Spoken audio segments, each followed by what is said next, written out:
Welcome to Mind Love, episode 36. Today's episode is all about the gratitude formula for success. What I found is that if we did some things on a repetitive basis, the same kind of success would occur. And what that really told me was that success was simply a system. It wasn't a secret. Turn up your frequency with Mind Love. Bite-sized brain hacks for seekers, dreamers, and doers. It's time to give your mind a little love with your host, Melissa Monti.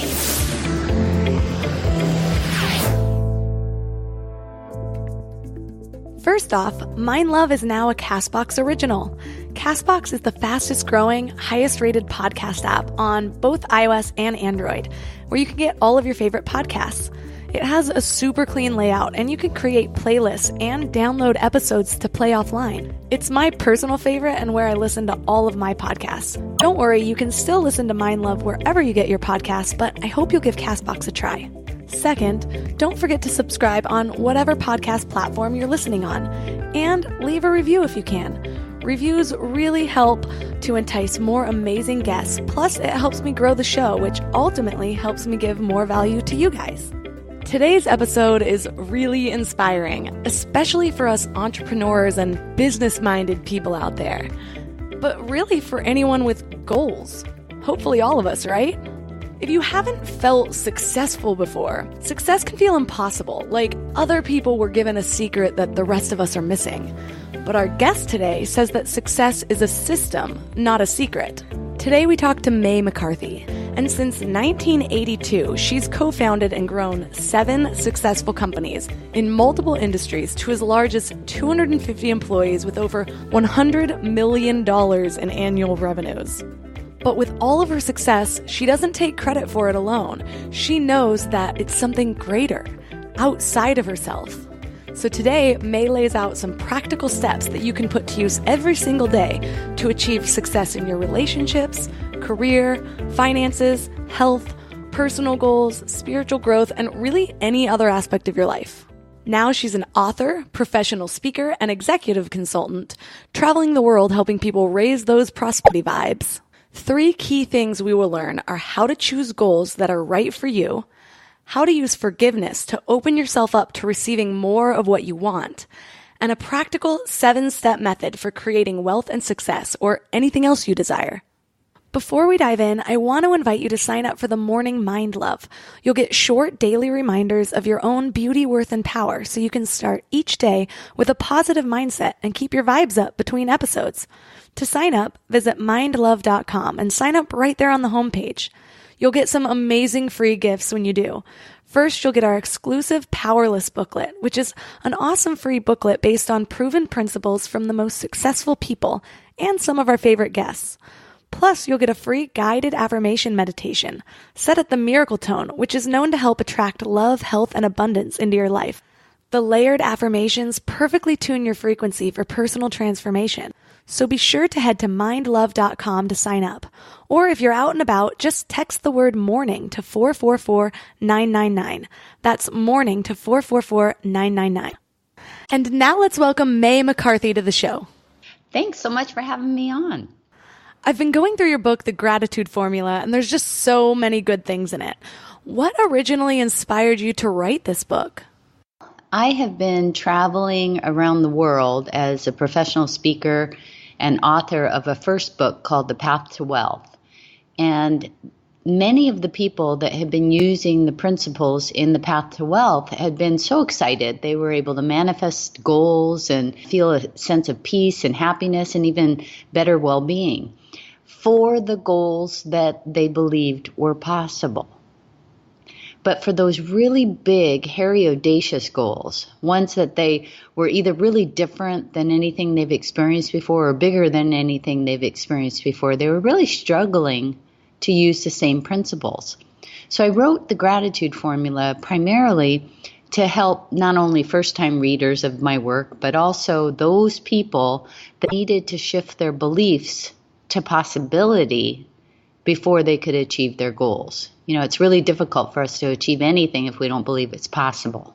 I totally understand that. So much of manifesting has to do with feeling into the feelings of already having something. And if those feelings are so far off base from anything you've ever felt before, it's hard to know what to tap into. Yeah, and in my work, one of the things that I ask people to do is partner with this characteristic of spirit that's an ultimate advisor. And we all have that ability to receive those intuitive messages. Very, very famous people like Bill Gates and Steve Jobs and Oprah Winfrey and many others have said that they all rely on intuition as a tool for success, and so do I. But many of us don't recognize it until after the fact. And so what I found was that our brains end up putting those intuitive messages on mute in order to try and protect us if it doesn't believe that we believe it's possible to have those things. Our brains remember every single time that we've had a huge goal and didn't achieve it and how disappointed we were. And because it loves us, it wants to protect us. So it's going to put those intuitive messages on mute as an effort to protect us until we have shifted our beliefs to possibility. And once we get to that point where we believe something is possible, then the floodgates of intuition and signs and messages show up to point us in the right direction. This characteristic of spirit that's an ultimate advisor. Some people I know call this God, spirit, universe, source. For me, after falling away from the religion that I was raised with, I had a hard time even saying the word God. And so I'm more comfortable calling it universe, and recently it's been evolving to spirit and more spiritual words. But why is it important to recognize and name this force? And does it matter what people call it? I don't really care what people call it, but somehow every one of us has experienced intuition.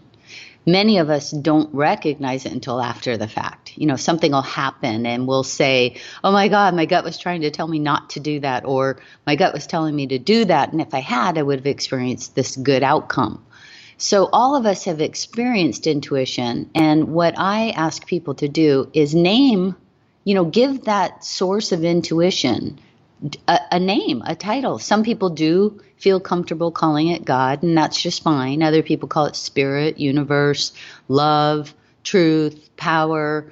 I have one friend that calls it soy, which stands for source of intuition.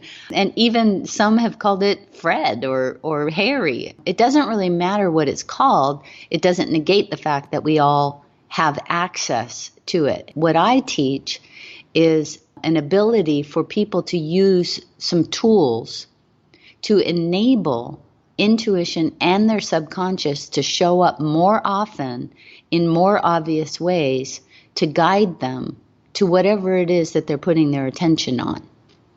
The name that you give your intuition is CSO, or Chief Spiritual Officer. Where did you come up with that? I gave it a title because as a CEO in companies, I surround myself with people whose advice I value. I have a chief financial officer, a chief information officer, chief marketing officer, and so on. And these are all subject matter experts that know a whole lot more than I do about their areas of expertise. And what I decided was that I knew there was a source for this intelligence, this intelligence that goes beyond the rational mind. I mean, Albert Einstein wrote about it. Thomas Edison employed it when he invented the light bulb. And I mean, lots and lots of very successful people that are supposed to be examples for us rather than exceptions have said that they've used intuition as a tool for success. So I know it exists. I've experienced that it exists, and there must be a source for it. And rather than come up with a name for that source, I decided to just give it a title. So I brought it into my C-suite, and I call it the CSO, or Chief Spiritual Officer. And I believe that it has advice for me that, like I said, goes well beyond rational understanding, but will always point me in the direction of where I'm putting my words, thoughts, and emotions. So if I'm using time every single day to program my brain for success, where I put my goals and my design for the life that I want to live as the first and most important thing first thing in the morning, then this CSO guidance will show up all day long to point me in the right direction. I love that because it's not a title that people will have any heavier feelings towards. So it kind of counters that separation some people might feel with the word God or spirit, depending on their relationship with those words. Plus, if you're in the business world, you're probably used to putting your trust in these chief positions. So relating spirit to a job that I trust feels like it would totally open up my willingness to let it guide me. Yeah, I like it too. It works for me. But again, people can call it whatever they want. I have lots and lots of students who have come to my workshops that actually call it divine intelligence or universe or, Holy Spirit, whatever name represents an ultimate advisor characteristic, an ultimate advisor that knows way more than you do about everything. That's the title or name that you should use. And CSO works for me. You have built several really successful businesses using your intuition. Tell me about your businesses. Since 1982, I have built 7 different companies. Many of them have been multi-million-dollar technology companies. My largest was over $100 million in annual revenues. And what I know about business success is that we always have to have goals and we have to be projecting what our future looks like if we achieve our goals. So constantly, and many of your listeners, I'm sure, work for businesses or maybe they even own their own, but often you'll have managers and directors and owners of companies that are describing what next quarter looks like, what next year looks like, what the end of this month looks like. We're always projecting what the future is going to look like. And I learned when I was 19 in my first business that as I used gratitude to celebrate every time we'd reach a goal, every time we'd reach a projection with great success, I, of course, would be excited and celebrate and jump up and down, and my partners would be excited and our employees would be excited. And then I thought, wow, I'm getting pretty good at projecting. I can estimate what our future is going to look like in terms of sales. Why don't I just be grateful for having achieved it in advance and see what happens? So I started experimenting with being grateful for achieving the projections before we even got there. And I was led through intuition and subconscious messaging to do some things that were pretty innovative and creative that I had no experience with, that ensured that all of us did, in fact, choose to take action that would produce the results that we wanted. So I kind of got a clue at that early age early in my businesses to use gratitude as a magnetizing force along with projections and being grateful for what I wanted in advance. And it seemed to work pretty well and has worked in all of my businesses. How did you first come to that conclusion? Nowadays, it's more common to hear about gratitude and manifesting, but these words seem to come to you before their time, or this trend when these topics are more popular. Well, it was sort of an experiment. As I described, I got very, very excited. I mean, I would study for a test in college and I would think about getting an A or getting a good grade or passing the course or completing my degree with honors in 3 years. And I'd get excited about that, and that would be my goal.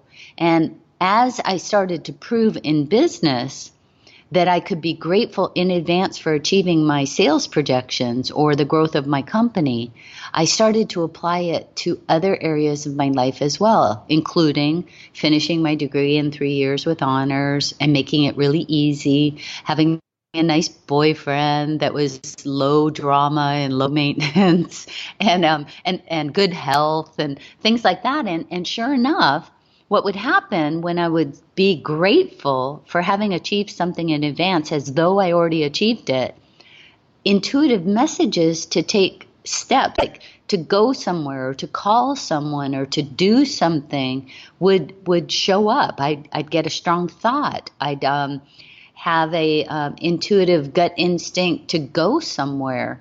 I would hear a message from somebody else that really resonated with me, or I just have an awareness that this is the right thing to do.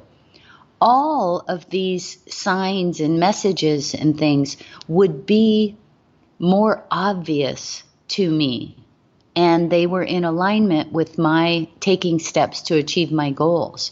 And so that's really what I teach. Is I boiled it down since 1982 with lots of experimenting on my own and teaching my hundreds of employees how to be grateful for achieving their goals in advance. And what I found is that if we did some things on a repetitive basis, that the same kind of success would occur. And what that really told me was that success was simply a system. It wasn't a secret reserved for only a few. It was a system that we could use repetitively. Now, the key to this system is that you figure out what it is that you want first and be grateful for receiving it in advance, rather than picking up your mobile device or turning on the news and being programmed with what everybody else thinks is important for you. You need to decide what you want your life to look like. You want to create the life that you love instead of allowing other people to program your subconscious and create your life for you. That's so true, but also so difficult to do. Even just checking social media right when you get out of bed, suddenly you're flooded with everybody else's emotions and what they think is important. And then before 8 a.m., you've already worried about climate change, animal abuse, women's rights, and it's not just stressful, it's exhausting. Yeah, I'm a big believer in changing your settings on your phone so that you don't have those messages pop up on your screen, that you actually have to set aside time deliberately every day for that kind of information and entertainment. But to have it just pop up and command your attention, it's an addiction. It's something that you just get in the habit of doing. And what I'm asking people to do is to create a different habit. Create a habit of creating the life that you love. Create a habit of orchestrating and designing the life that you want to live. Create a habit of a peaceful, healthy, happy, prosperous, hugely and overflowingly abundant life that is filled with all that you desire, rather than a habit of wasting time on what other people want you to pay attention to. That's something I very much tried to live by. I've turned off notifications for all social media. I've deleted social media apps even, but then re-downloaded them and justified it because it helps me connect with my audience, and I not so secretly love them. So it's definitely an addiction that I'm working through. It's a work in progress, I'll say.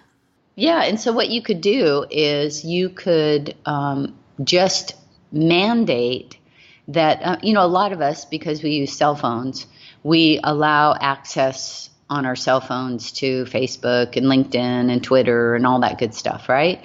Well, what if you just change the setting that the only time that you can access those things is when you're actually connected to the internet? Not your cell data, but when you're actually close to your internet connection, and you set aside time, maybe during lunch, you look at that, or 3 times a day versus every time a notification pops up. That Wi-Fi tip is great. I took a goal-setting course that had me set an alarm for 3 times during the day that I was allowed to check social media. And I have to say, the days I actually stick to that, I feel so much more productive and get so much more done. But I want to go back to your relationship with your CSO. What's an example of when and how the CSO has guided you? In my last company, I was thanking my CSO every single day for a minimum or more of $400,000 in revenue to reach some different goals that we had for growth, to grow our business, to serve our customers in great ways, to add staffing, and to help our suppliers flourish and prosper by being able to order more products from them and that sort of thing. So every day, my CSO meeting, in addition to all my other goals, I have this goal that I'm grateful for, which is a minimum or more of $400,000. And I travel an awful lot, especially when I'm starting a new company, because you have to do so many different jobs when you're a startup. And so I happened to be in Cleveland to call on one of our first and largest customers. I got off the plane, got my bags, got my rental car, went to the hotel, dropped everything off. And then I have a routine where I hop back into the car and I go to the closest grocery store that sells protein shakes and water and things like that I need for my stay. And I've been to Cleveland before, so I know where the closest grocery store is, which is 5 minutes away. So I'm getting ready to go there, and I have this very strong thought that is almost a picture of a grocery store that I know is 15 minutes away. And that doesn't make any sense. And my rational mind tried to tell me that doesn't make sense. And it was essentially telling me, May, it's 9 o'clock at night. You shouldn't be driving across town in Cleveland. Your appointment's at 8 o'clock tomorrow morning, which is really 5 o'clock in the morning, Seattle time. You're going to be way too tired. Just go to the closest grocery store. And in my past, I would have listened to my rational mind because it was making perfect sense. But in this practice, you figuratively stomp your foot and say, hey, CSO, if that thought was from you, give me another lead, give me another sign, give me some confirming message that I should make the drive to the other grocery store. What that does when you ask for another lead is it quiets your rational mind. And it allows the intuitive mind that Albert Einstein talked about to chime in, and mine did. So mine said, it's true it's 9 o'clock at night here, but it's only 6 o'clock in Seattle. It's too early for you to go to sleep anyway. And who knows, maybe everything you want will be on sale at the other store. Just make the drive. So I did. As I'm walking into the grocery store, there was a guy who I recognized walking out at exactly the same time. He represented a giant potential customer who I had met 6 months before at a trade show. He was not returning any of my phone calls or emails for an appointment. And here we are, face to face. So we strike up this conversation and he asks about the growth of our company and he wants to know who I'm in town to see. And I told him about, one of my customers as well as a potential customer. And he said, look, while you're here in town, why don't you come make a presentation to our group? Well, that led to another presentation and eventually a contract worth over $400,000. Oh, wow. So the idea of this practice is that it goes beyond rational understanding. No one that I've ever gone to business school with would say that the first step that they would take in achieving a goal would be to drive across town at 9 o'clock at night in Cleveland. But that's why we have all these wonderful stories in sacred texts like the Bible and the Quran and the Torah and other spiritual writers like Louise Hay and Catherine Ponder and whatnot, is to remind us that there is an intelligence that is beyond our rational understanding. Our rational understanding is simply based on our experience and what we've learned. But there's a whole bunch more connection in this universe, a greater intelligence that's available to us if we're willing to allow it to operate. So I was grateful, and that's just one of dozens and dozens of stories in my books. This stuff works. Developing my intuition is something I've been focusing on the most lately. I realized just how out of touch I was with my intuition, with the signals my body sends me, and just really loud mental chatter for such a long time. Between my 8-year battle with bulimia, or 10 years of taking Adderall, or drinking heavily, or party drugs, trying to hear subtle cues of intuition over top of all this is like blasting music over a loudspeaker and expecting to hear a really faint whisper. You can't selectively numb, so you just have to know if you're numbing anything, you're numbing everything. So especially in the last year and through the guests on this podcast, I've been really focusing on this. And I have to say that the more I just dedicate that time and show up for it, I can feel the progress. I started trying to not have any expectations because I didn't want to get discouraged and I honestly couldn't really feel it at first. But now, over time, it feels like these parts of my consciousness are unlocking. My meditation's deeper, it feels more expansive, and I'm starting to get these signals that feel more obvious. Like learning a language. You don't even know what to listen for at first. It all sounds like gibberish, but then you start to understand one word at a time. And now, as I improve, it's becoming so exciting. Right, and cut yourself a little bit of slack, because so much of today's society, when we want something, it's immediately available. I mean, I can go on Amazon right this moment and have something at my door for delivery today. We have gotten so accustomed to making a decision about having something and then immediately getting it. But think about the things that you learned to do in the past. For instance, do you remember learning how to ride a bike? Or learning how to read, or learning how to drive a car? You were not an expert the moment that you made a choice to do that. You had to put in some repetitive practice. You had to see some examples that other people were achieving the thing that you want to achieve, so that you knew that it was possible. So you had to make what you wanted familiar by seeing that others were already able to do it, and you had to put in repetitive effort, mental and physical, in order to achieve it. Now, can't you drive home from work or drive home from someplace that you go on a regular basis and not remember huge parts of your drive home? Well, yes. The idea of mindless driving makes me a little bit nervous, but I've always gotten home safe. Exactly, because you've mastered the situation. You know, one of my very favorite teachers is a woman. Her name is Florence Scovel Shinn, and she wrote a book in 1925 called The Game of Life. And she said that through repetition, we impress our subconscious and then become masters of every situation. And that's what I try to point out in the gratitude formula, is that success is a system.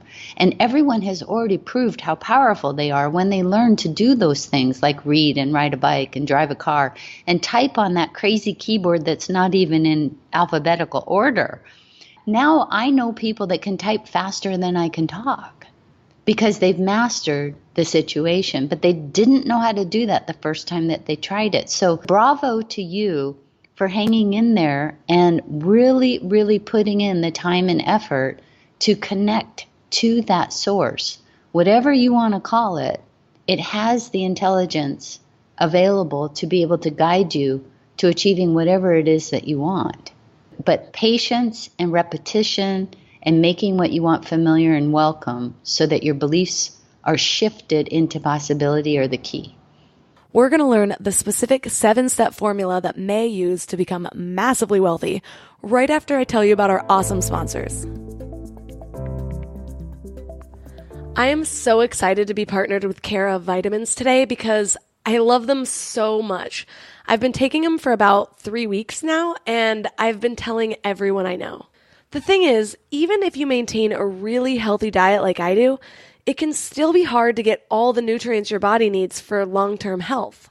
Care of's fun online quiz makes it really easy to figure out what vitamins and supplements you specifically need. In just a few minutes, it asks about your diet, health goals, and lifestyle choices to create daily vitamin packs just for you. And they're individually wrapped, so you can just grab them and go. They even cost about 20% less than similar brands at local drug and health food stores. This is the first time I've even been able to maintain a daily vitamin regimen because these little daily packets are just so convenient. And so I actually look forward to taking them every day. And I have to say, I feel really energetic lately. For 25% off your first month of personalized Care of vitamins, visit takecareof.com and enter promo code MINDLOVE. That's takecareof.com with promo code MINDLOVE for 25% off your first month of personalized Care of vitamins. It seems like everyone is talking about FabFitFun subscription boxes, and now I totally get why. For just $49.99 each season, you'll get a box filled with 8 to 10 full-sized premium beauty, fashion, fitness, and wellness products valued at over $200.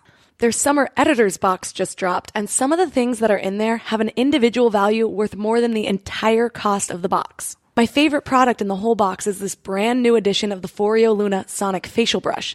This thing is awesome, and this alone has a retail value of $89, and it's not even released to the general public yet, so FabFitFun subscribers get to try it before anyone else. You can choose products and add-ons that you want in your box, or just keep it a surprise. Sign up for FabFitFun today to get your summer editor's box. Go to fabfitfun.com to sign up and use my code MINDLOVE to get $10 off your first box. That's over $200 for only $39.99. Go to fabfitfun.com and use my code MINDLOVE to get $10 off your first FabFitFun box. I kind of hate bras. They're just overpriced and uncomfortable, and the straps are always falling off my shoulders, so I've been living in sports bras for years. Sexy, I know. But I just ordered a new underwear set called Tomboy X, and I couldn't have designed them better myself, especially the bralettes. Tomboy X is the perfect cross between cuteness, comfort, and practicality. And now we can finally stop wearing underwear with more frills than function. They have bikinis, briefs, boxer briefs, trunks and boy shorts, soft bras, and racerback bras in everyday basic colors, fun seasonal prints, and brilliant colors. And every option comes in extra small to 4X. So no matter where you fall on the size or gender spectrum, Tomboy X offers amazing underwear that any body feels comfortable in. Go to tomboyx.com/mind and check out their special bundles and pack pricing. And Mind Love listeners get an extra 15% off with code MIND. Again, code MIND for an extra 15% off. Ditch whatever you're wearing for a pair of Tomboy X underwear. Go to tomboyx.com/mind. Okay, so now I'm so excited to get into these steps of the gratitude formula. Where do we start? Well, the first step is to use a daily practice, okay? And I write about also, interestingly enough, a 7-step daily practice that you can use, which has a morning, a daytime, and an evening practice.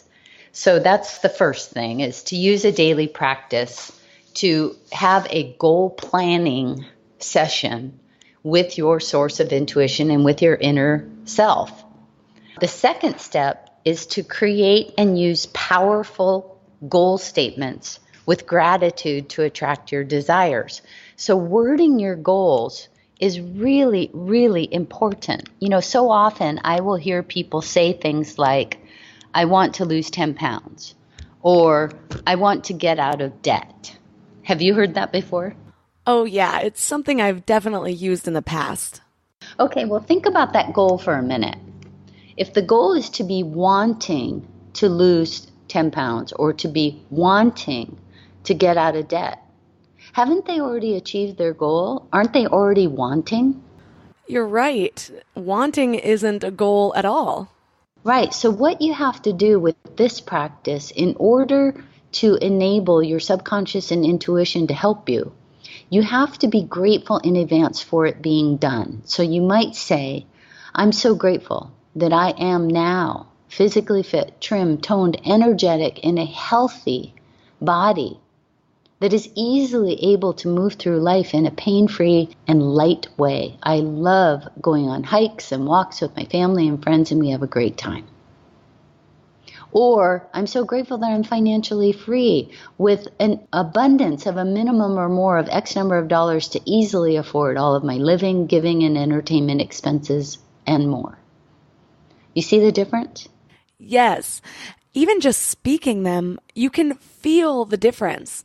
The first example, wanting to lose 10 pounds, you're right. The goal being to want something has technically already been accomplished, so it puts the focus on the wrong thing. But on top of that, the whole focus is on the lack, on what you haven't yet achieved. You're being reminded every time you speak this goal. But the other example, I am physically fit and energetic in a healthy and toned body. I can feel that higher vibration. Even if I don't fully believe what I'm saying yet, I can feel what it would be like to already have it. It forces my mind to picture it. And that feeling is always the first step to manifesting any of your desires. Exactly. And another mistake that people make often is they talk about what they don't want. I don't want to be in debt anymore. And here's the thing about your subconscious. Your subconscious doesn't understand those negatives. So all it focuses on is the picture of being in debt. And that's where you'll stay. So you have to describe it as though it's already done with gratitude, and that will attract your desires to you. The third step is to choose goals that are right for you, not goals that other people have for you. And what I mean by that is that if it's required for your job or your position in life as a parent or a spouse, then, you have to figure out whether or not it's required. And if it is, then start proclaiming your gratitude that it be joyful and easy, whatever it is that you're supposed to do. But so often, people get caught up in this idea that they love to be appreciated so much that they overextend themselves, and then they start to feel burdened and resentful. And what happens when we feel burdened and resentful or even angry because somebody doesn't appreciate something that you're doing for them, what ends up happening is that your emotions become so turbulent that you can't notice what Oprah Winfrey calls that still small voice of intuition. It's like a body of water, like a lake. I mean, if it's really, really calm and glassy, you can drop a little teeny pebble in it and notice the ripples. But if it's turbulent, you could throw the Empire State Building into it and you would never notice the ripples. So you always have to figure out when you're making a choice to choose to do something for someone else, to take on their goal as yours, that it's either something that you would really enjoy doing, and therefore you'll keep yourself in that happy emotional state that's calm, or you have to learn how to elegantly say no. This is not mine to do, and maybe use intuition as a guide to give them some advice on who else might be better suited to help them. And I describe that in the gratitude formula. I give some examples of 3 questions you should ask yourself when deciding whether or not to take on somebody else's goal. Accidentally taking on other people's goals can be really easy to fall into. A lot of people assume that this only really happens to people with controlling parents who always have pressured their kid to become a doctor or something like that. But taking on the pressures of society counts also. Doing something for just the money can even be a form of this because money's how society shows value. But as we've talked about time and time again, where you find your joy is your signal that this is what your purpose is. This is where you can make the biggest impact in your life. So it can be really helpful to check in with yourself as often as possible and make sure that you feel that spark of joy in your heart when you think about your goal.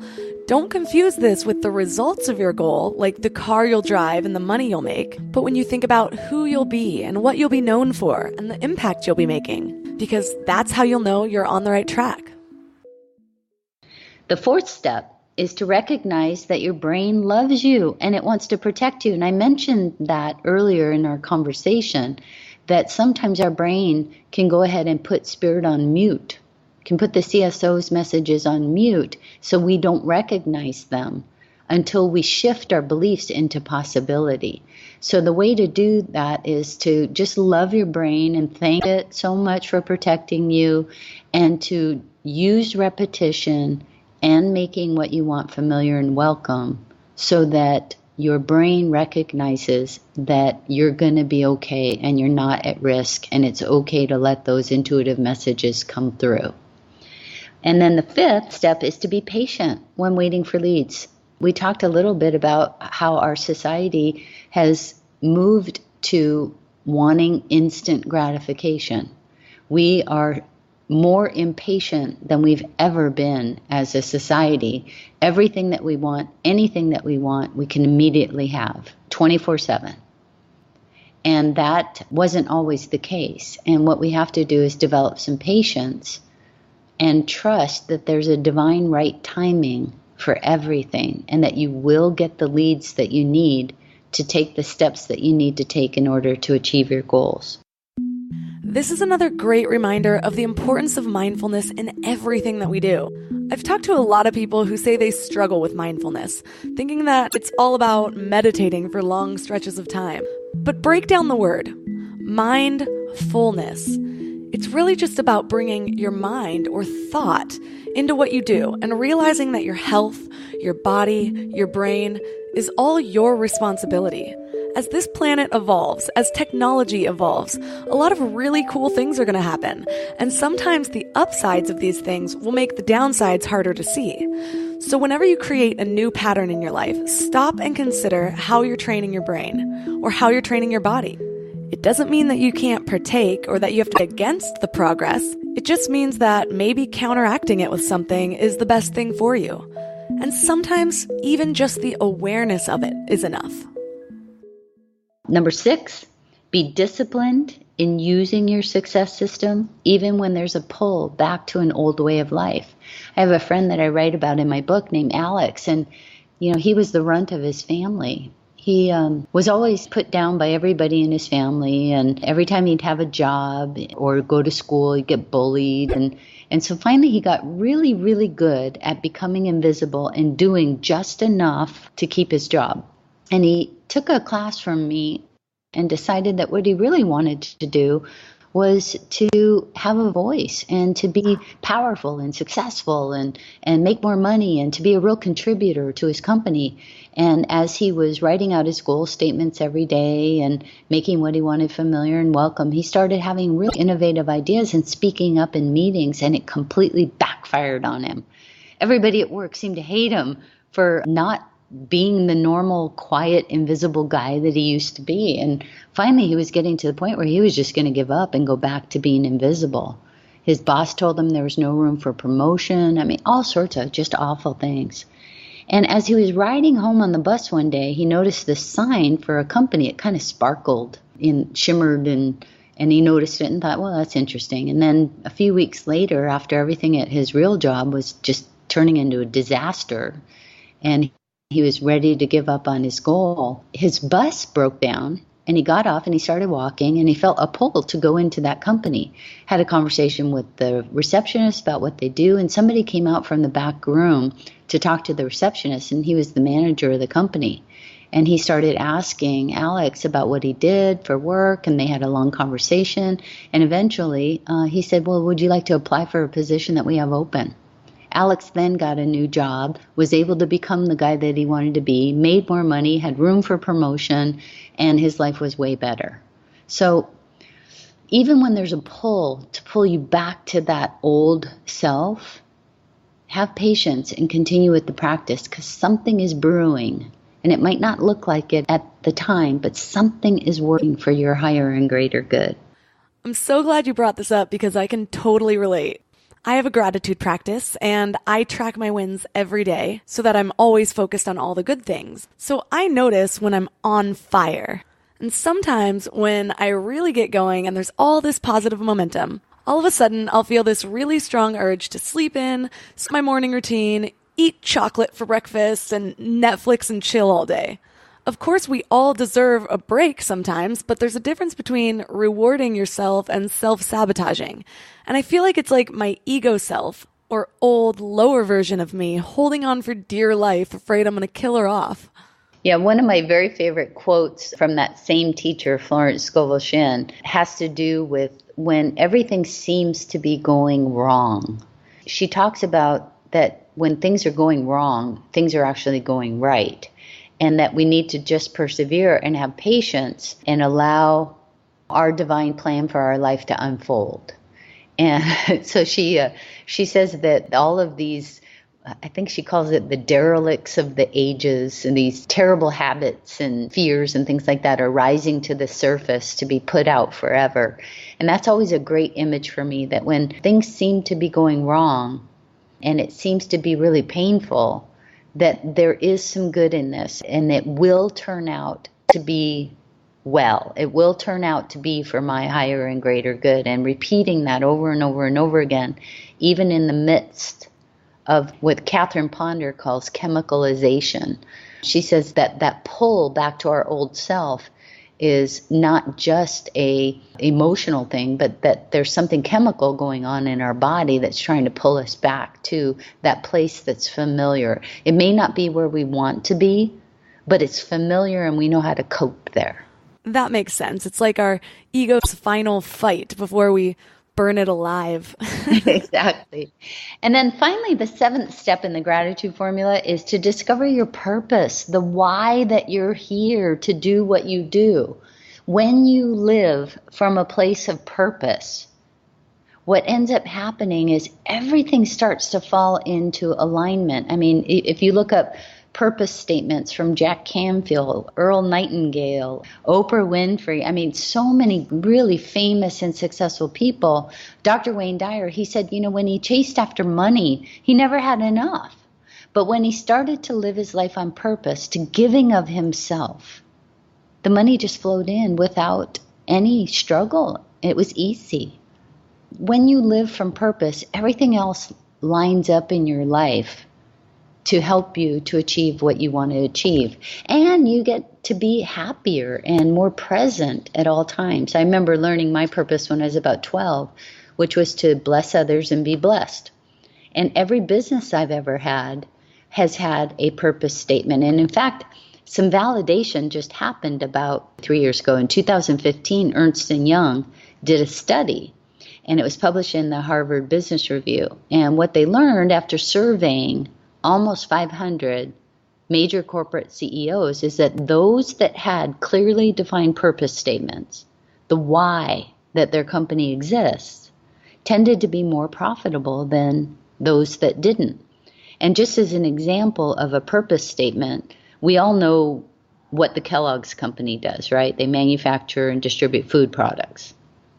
But they say that the purpose of their company, the why that they exist, is to nourish families so they can flourish and thrive. You see how that's so different than what they do? Imagine being an employee and going to work for a company that nourishes families so they can flourish and thrive, rather than a company that manufactures food products. You'd be more motivated and engaged. Consequently, if all stakeholders are more motivated and engaged, the company will tend to be more successful and profitable. And that makes sense, because if you have a clearly defined purpose, then other people have a better understanding about what they're working towards, and they can feel into it also. And then your employees can all band together, forming this collective consciousness or collective drive for one single goal, which creates a stronger force. It's what makes group intention so powerful, or prayer if that's in your practice. Exactly. You mentioned that you found your purpose at such a young age and then just went for it. How did you do that? It's one of the most common questions I get from my listeners. I even did an IGTV video last week sharing the specific exercises I did that led to my aha moment of my purpose, which was the creation of this podcast. For anyone interested in that, you can find it on Instagram at MindLove Podcast, by the way. But I'm curious how you figured this out so early, because I didn't find mine until I was 32. Well, I didn't really call it purpose then at 12. But what I ask people to do when they're discovering their purpose, and this is outlined in my book too, the gratitude formula, a little exercise people can do. But really what you want to do is ask yourself 3 questions. The first question is, what did I used to do when I was a little kid where I'd lose hours and hours having fun? I just lose hours having fun. The second question is, what have other people told me I'm good at doing? And then the third question is, what do I think I'm really good at doing and that I love to do? Listeners, for those of you that are still working on finding your purpose, I created a worksheet with these 3 questions that you can download for free on the show notes page at mindlove.com/036. When you answer all 3 of those questions, you start to see some common themes and common phrases that'll come up. And when I was a little kid, I used to absolutely love to write stories. And then my friends and I would put on these little plays. We had carports because I was raised in Hawaii. So we would hang sheets as our curtains and create these simple little sets. And we'd have a story, and we'd all have parts and have costumes.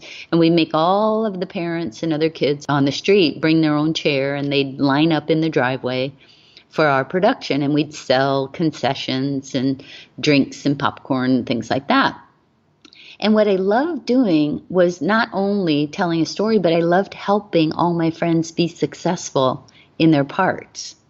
And I loved making money by bringing joy and satisfaction and fun and entertainment to the audience.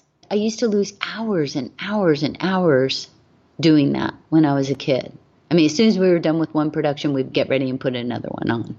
So I found that what I love to do is help people be successful. And I love to tell a story to take really complicated ideas and make them really simple to understand.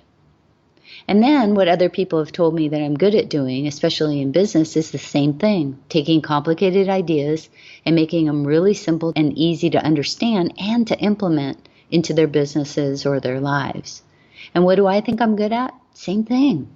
Same thing. So I love helping people be successful, and I love being successful. I love to bless others and to be blessed. I love to elevate prosperity and freedom for all and to be elevated in prosperity and freedom myself.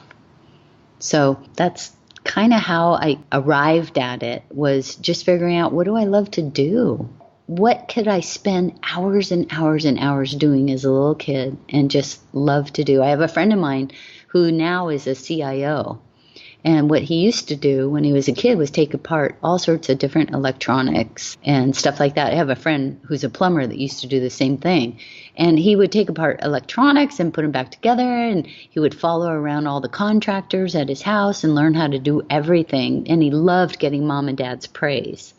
And as it turned out, when he was older, he realized that what his purpose was to help make people's lives easier by understanding complicated issues and helping to find solutions. I pretty much asked myself those same questions when I was trying to figure out what to do with my life. In the IGTV video I mentioned, outlining how I found my purpose, one of the steps I took was emailing people that knew me in different areas of life: old roommates, old coworkers, my mom, my husband, people I've helped out, and I asked them what my superpower is. And one of the things that stood out was that I'm good at bringing information from a lot of sources and bringing it together in a way that people can relate to. This was a huge part of the inspiration for starting Mind Love. And honestly, since starting it, I'm the happiest I've ever been. And also, things are just happening for me now. Like, life seems easier. I love that. Well, see, you proved what all of these other famous people have said, and that is that when we're living from purpose, when we're really living our purpose, the why that we're here, that everything else tends to fall into place and we become more successful and prosperous. You touched on anger, jealousy, and resentment when we were going over the steps of the gratitude formula. Those are just such hard emotions to get over sometimes. I know that there are times that I even get down on myself when I feel those things, like, I thought I'm past this. Then I can even get discouraged and doubt my own growth, and it starts this cycle. So do you have any tips for finding forgiveness in these situations? Oh, sure. There's a couple of things. First of all, as part of the daily practice that I write about in my books. So I've given you 7 steps within the gratitude formula. And the first step is to have a daily practice. And, pretty much can be any daily practice that you choose to have. But the one that I recommend, the evening step 7 of the practice is all about giving forth. So right before you go to sleep, you say, thank you for whatever comes to mind that has happened during the day that you're grateful for. Like, thank you so much for the parking spaces I got in front so I didn't have to get wet in the Seattle rain. Or, thank you for the opportunity to meet terrific new customers or to have a wonderful time at my yoga class. Whatever comes to mind, you don't have to look at any notes, but say 2 or 3 things that you're grateful for. The second part of step 7 is to recite a giving forth prayer. And it goes like this. CSO, if there's anyone from my past or present that I need to forgive, whether I remember them or not, I now do so. I love them, I bless them, I forgive them, and release them into your care for you to work in and through them whatever way is best. And if there's anyone from my past or present that needs to forgive me, including myself, they now do so, and we are free. So if you recite that every single night, you don't even have to believe the words. It just works. I want you to think of yourself as a full bottle of water. If you want to receive more of the good things that you want in life, can you fit any more into a full bottle of water? You can't. You got to pour some out. So this giving forth prayer gets rid of anything within you that's not serving you and puts it over here on the side. You still own it, but you've removed it from you and put it over here on the side so that you have room to receive the good stuff that you want.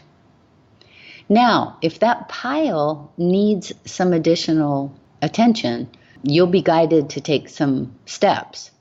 But for the most part, what I find is that as people start to receive more of what they want in life, much of that pile just seems to disintegrate and go away on its own.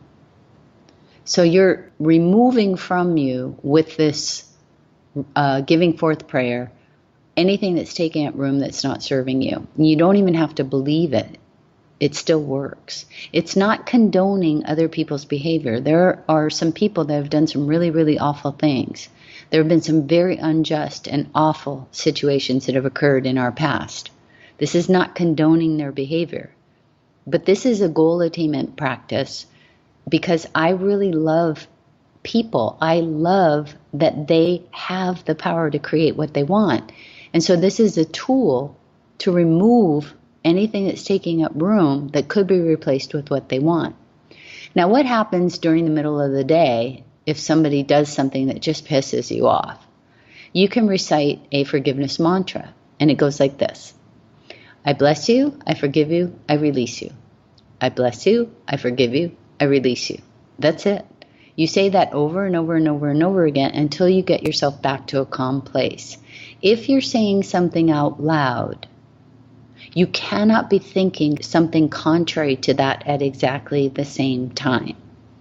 The spoken word will always, always win out.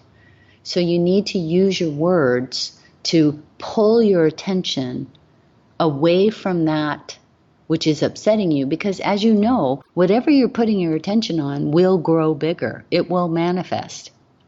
So you need to shift your attention with your spoken word away from what you're upset about. I love that. It's funny because saying something you don't believe yet totally feels weird at first. It feels fake. But like you said, if we're constantly putting these new, more positive thoughts into our head, we can't be thinking about something negative. But here's the power in that. And I just did a video on Instagram on this as well. Our brain spends 70% of its time replaying old scenario conversations. Think about that. 70% of its time. That's almost 3/4 of the time.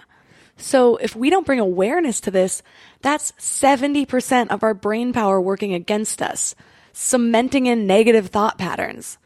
But if we keep feeding it positive thoughts and affirmations and love, then if we stick with it, after time, that's what our brain will start replaying in our subconscious. And then suddenly we realize we're a different person. We've become those things that we were feeding into our thoughts. Right. You need to have patience too, because that first day, depending upon what somebody else has done or what the situation is, you may feel so upset that it's going to take you 5,000 times of saying, I bless you, I forgive you, I release you, that first day. But the next day, you're only going to have to say it 4,990. And the next day, it'll be less and less. I have a friend of mine who owns a business, and she came in just irate. I was doing a multi-week class, and she came in just pissed off. And she said, that darn forgiveness prayer has just ruined my life. And I said, what are you talking about? And she said that there was an employee that had worked with her for, many, many years before, and he did a tremendous amount of damage, pissed off a lot of customers, a bunch of customers left, and then he quit without even apologizing. And he just sent her an email congratulating her on an award that she got. And all of this anger and resentment and just vile ended up flooding back to her. She said that she had thought she had done all her forgiveness work, and clearly forgiveness work is never done. It's just a process. So I gave her the forgiveness mantra, and after about, several days of saying it thousands of times a day, every time she thought of this guy, she had this thought, wow, I wonder what his life has been like. So she Googled him and found out that his job history was 1 year or less at job after job after job after job. And for people that hire employees, that's a huge red flag. This guy has not been settled. He has not had a very good life. And she started thinking, I wonder if he was trying to make amends. I mean, she didn't want to talk to him, did not want him in her life at all. But she kept up with the, I bless you, I forgive you, I release you, and at least had that thought and started to have a little bit of compassion. Well, several days later, she recognized that it was at the end of the workday, and it was the first time she thought of him. And he had safe passage through her brain.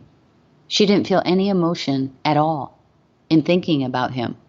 The very next day, she got a call from one of the customers that had canceled during the time that this guy had done so much damage, and they wanted to re-engage with her company and give her a $10,000 advance for work that hadn't been done yet. That never happens in her industry. That has never happened in the over 15 years of owning her business. In her business, you do work and then you get paid 30 to 60 days later. No one pays in advance. To her, this was a miracle.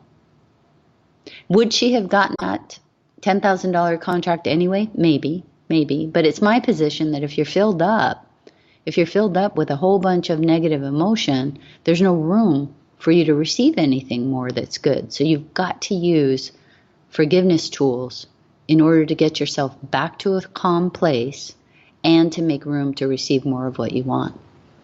That's such a cool example. You've had so many amazing tips today, and it's great because all of these tips are tips that have been given by the world's most successful people over and over again. So I love that you've put it into an easy to follow formula that we can all follow step by step for success in our lives and our businesses. For listeners that are interested in learning more about you and the gratitude formula, where can they find you online?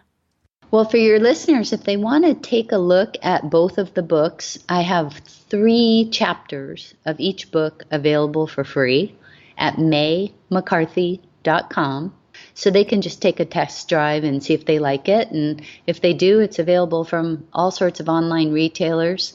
There's also a whole bunch of videos and other information that's free that's available on my website as well. For all of the links mentioned in this episode and the worksheet to help you find your purpose, go to mindlove.com/036. If you found this episode helpful, don't forget to hit subscribe so you never miss an episode. I've been so overwhelmed with all of the love and support you guys have been showing me, and as Mind Love grows, we're getting such amazing guests that want to come on the show, so I have some really exciting people planned for you guys. Also, if you are liking the show, please take a moment to leave a review or a comment on CastBox or share it with your friends. The bigger the Mind Love movement grows, the better the content, so help me help you. I've got a few things for you to keep your vibes up between episodes. You can sign up for the daily inspirational email I mentioned at the beginning, or you can follow Mind Love Podcast on Instagram. I've been doing live videos and IGTV videos. I've been diving deeper into some of the topics with things that you can't find in the episodes. Plus, soon I'm going to be launching some really awesome contests and prizes that you don't want to miss. So make sure you get in on that at Mind Love Podcast on Instagram. And last, since this episode really focused on entrepreneurs and those with a business-driven heart, I think you guys might love this really awesome show, Rocketship.fm, that's launching its 5th season. They spent 3 months recording with and profiling 3 entrepreneurs. They're working towards a 2-month goal, and you get to follow along each week as they work through roadblocks and business struggles and personal struggles. It's just really cool. So Rocketship.fm is definitely worth checking out. Thanks for giving your mind a little love today, and I'll see you next week. Thanks for tuning into Your Higher Frequency with Mind Love. Head to mindlove.com for a free gift to keep your vibes up until next week.